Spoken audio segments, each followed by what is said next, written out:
Para hindi malasin ang inyong tahanan at mawala ang mga kamalasan na pinagdadaanan niyo po sa ngayon, maglagay po kayo ng isang basong tubig na meron 3 bawang sa inyo pong CR.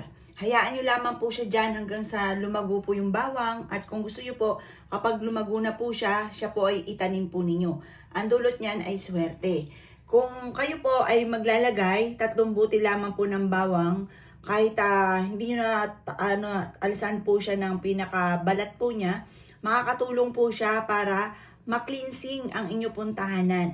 Kung kayo po ay laging minamalas, laging walang pera, ang dulot po ng mga ginagawa po ninyo ay parang sa wala't wala, parang kahit masipag ka, matyaga ka, pero lagi ka pa rin minamalas, ito ang kailangan po ninyo. Kailangan nyo na isang basong tubig na may 3 butil ng bawang sa CR po ninyo. Hayaan nyo lang siya maging ganyan. Ang dulot po niyan ay swerte.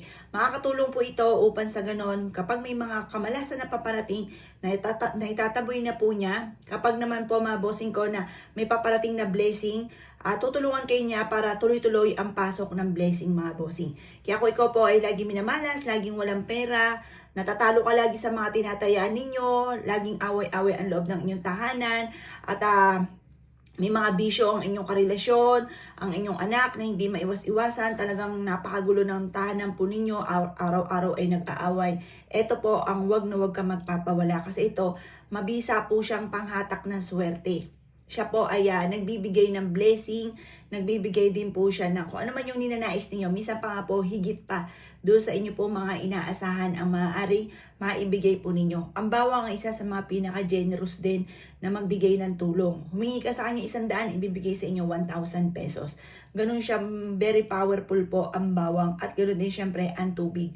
Ang tubig ay nagbibigay naman ng kasaganahan. Gawin niyo po ito Tuesday or Friday. Basta mas maganda sa umaga niyo siya gagawin. At magwi-wish ka na walang gamit na sana, direct to the point. Kapag nagdumi na yung tubig, palitan nyo na lamang po ng panibagong tubig. Makakatulong po siya upang sa ganon, imbis po na kayo lagi minamalas, tutulungan ka naman niya para lagi namang swerte ang darating po sa buhay po ninyo. Kung gagawin nyo to, lagi kang positive, at positive din po ang mga magaganap.